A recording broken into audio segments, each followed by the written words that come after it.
તો ખાલી કર્મમાં માનું છું. કાના તારી દ્વારિકા દિલમાં વસી ગઈ, હું તો મારા વાલીડા તમારી બની ગઈ.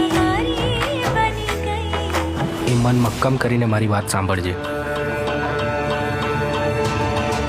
દુનિયા કહે કહેવત તારી, ભક્તિને બચાવી લે. તું મને કે તું ભક્તિને કંઈ જ નહીં થવા દે. મારી ભાભી જે તમારી ભક્તિ કરે છે એની ભક્તિની લાજ રાખ.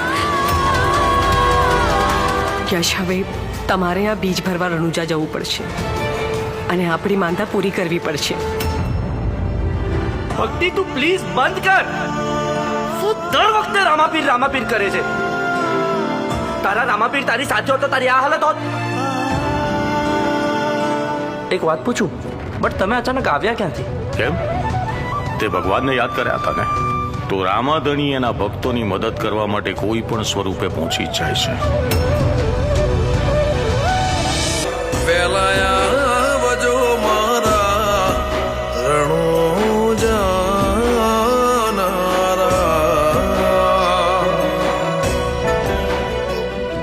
પણ ખાલી ભક્તિથી ભોજન નથી મળતું, ના કે જ્ઞાનથી ઘર ચાલે છે. ભોજન ફક્ત શરીર માટે હોય છે દીકરા, મારા ચિતડાના છો જ્યારે ભક્તિ આત્મા માટે હોય છે. જોને તૂટશે યાદો, હો હર ઘરમાં આજે ખુશીઓનો શોર. કેમ જશે જિંદગી તારા વિના બોલ. પણ હું તને વચન આપું છું, જો આ દુનિયામાં નહીં રહું તો ફરી એક વાર હું તારા જીવનમાં આવીશ, તારી દીકરી બનીને.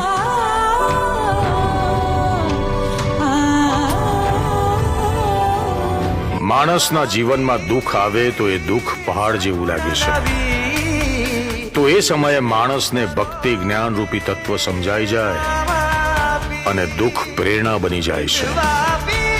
જેમ જેમ મનુષ્ય ભવની નજીક જતો જાય છે તેમ તેમ તેને શાંતિનો અહેસાસ થાય છે.